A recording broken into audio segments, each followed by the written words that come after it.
What's going on, everyone? My name is Baldy McRedbeard. We'll see if that name sticks. In all reality, if you're watching this video, you probably know what my name is. I've started this new channel to catalog myself going through college, getting a computer science degree, and doing a bunch of computer science-y like stuff, including giving a pitch at an AI hackathon here. So I just want to give you a little bit of a setup, but before I do, if you know my name, please, you gotta hit the like button, you gotta hit the subscribe button. I am asking you as a friend, much appreciated. Thank you. So a little bit of context, I entered an AI hackathon with a group of 2 other people, and then 2 more people joined our group afterward. And so we had a total of 5 in our group for this AI hackathon. What is an AI hackathon, you might ask? This one functioned where all of us were just kind of giving a pitch for some sort of business idea that involved AI. That was all of the direction that we were given. My particular team took my idea, which was to create here's the pitch. You'll see the pitch here in a second. Let's just react to the video. Also, I like Baldy McRedbeard and I like my bald head, but I love beanie season. All right, so this is gonna start just a couple of seconds after I started talking. I just introduced myself and said that I'm representing the dream team, and then here we go. Team today. This is Jason, who's going to be here because I'm going to talk very fast, so just in case I faint, he'll take over. We created the teacher's assistant.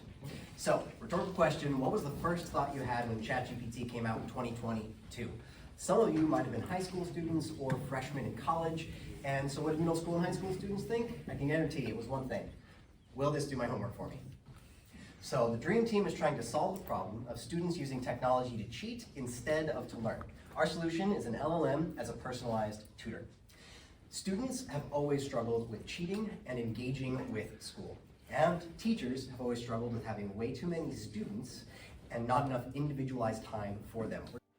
Some of you don't know what an LLM is. LLM stands for large language model, which is similar to how ChatGPT works, but a large language model collects a bunch of data and then infers and figures out and extrapolates that data and like figures out what of that data makes that thing the thing. That's my rudimentary understanding of it. GPT is something that's a little bit more direct and works with text itself. That's as much as of an overview as I want to go for accurately right now. So let's continue. We're trying to solve both of these at the same time. So our solution, imagine a teacher comes up and gives a lecture, let's say on algebra. Algebra 1, the knowledge of lines. Now this teacher, after their lecture, prompts an LLM and says, assess my knowledge on lines. Then this LLM gets individual instructions for all of the students. Each of the students will then have time to question, query, and answer questions from the LLM, and then they will all be able to collect that data and then have more data on the students in the future. Brief little description of how it would work. So just so you can see it up there, it has the teacher. The teacher gives one prompt to the LLM. Also, it turned out that one of the judges here, they let us know that Khan Academy is already doing this, called Conmigo, and they're doing it really well. So oops. But also I think one of the really valuable ideas that we had here is at the end. It's where you have the conversation with your LLM, and then after you have that conversation, it iterates on your data to learn more about you and be able to teach you in a better way. Teacher prompts, all the LLMs go out to individual students, goes back to the database, and then retrains and retrains and retrains on individual students.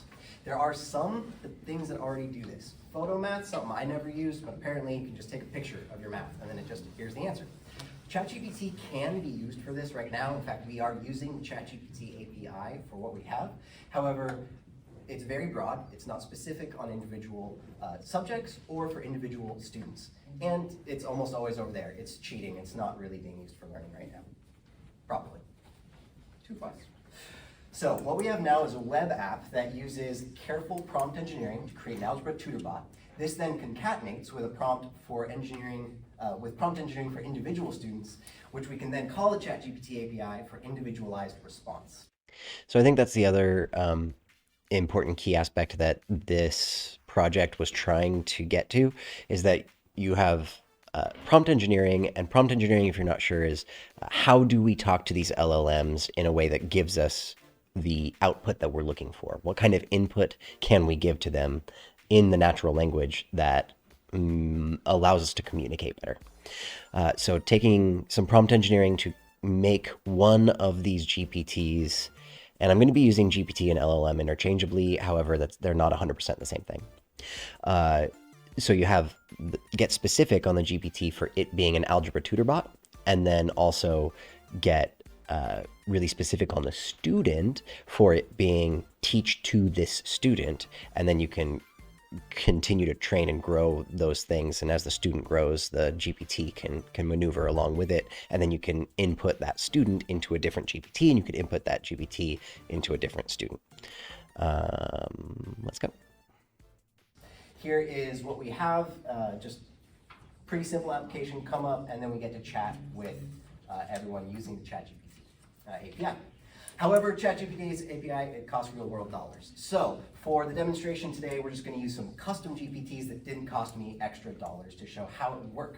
We'll have an example of 3 different students: Way Ahead Wendy, Failing Fred, and Divorced Parents. And this is the cool Dave. part, I think. So I'm not going to like too much on this because there definitely is a lot of stuff in here, but this is Way Ahead Wendy. Way Ahead Wendy gets all the questions right constantly. She's like, oh, got that one right, got that one right. She needs to be challenged in order for her to feel like she's actually doing something good. So it challenges her with more challenging questions as she gets it right, and then eventually there's a bonus question that the teacher has not even gone over yet, and she's going to get it right, I promise.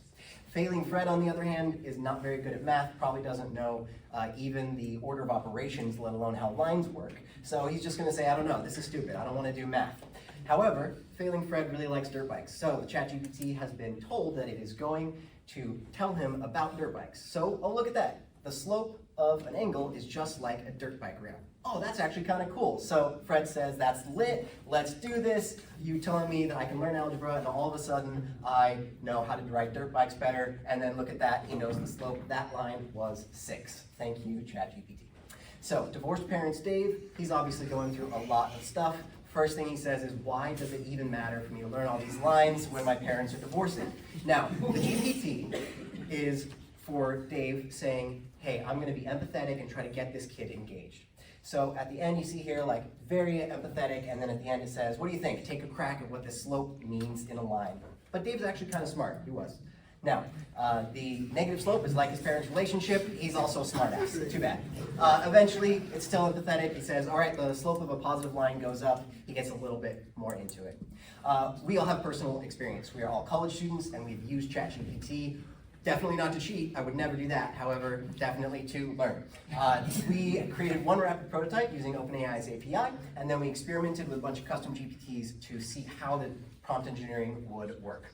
So next for us, whether we win or not, is to write some more custom GPTs for specifically our younger siblings, analyze their chats, and then hopefully, we're all juniors, we don't know how to train LLMs and GPTs yet, but we want to get out of ChatGPT's API, train our own GPTs, and then get Teacher's Assistant into the hands of teachers at school. Teachers are less stressed, students get their individual questions answered, we get smarter humans, and have a better world. AI is not going away. Our students are going to use it, so it is us as the older generation of students, it is our duty in order to teach them how to use this responsibly. That's my pitch. If you know my name, please comment below what you thought about my pitch. If you don't know my name, then please introduce yourself down below, because I'd like to see who's here, who's going to follow me on my journey of maybe getting a job in computer science, maybe creating my own company. I don't know. I want to do something, and I am really excited for it. Thanks for coming. Thanks for watching my pitch, and I'll see you next time.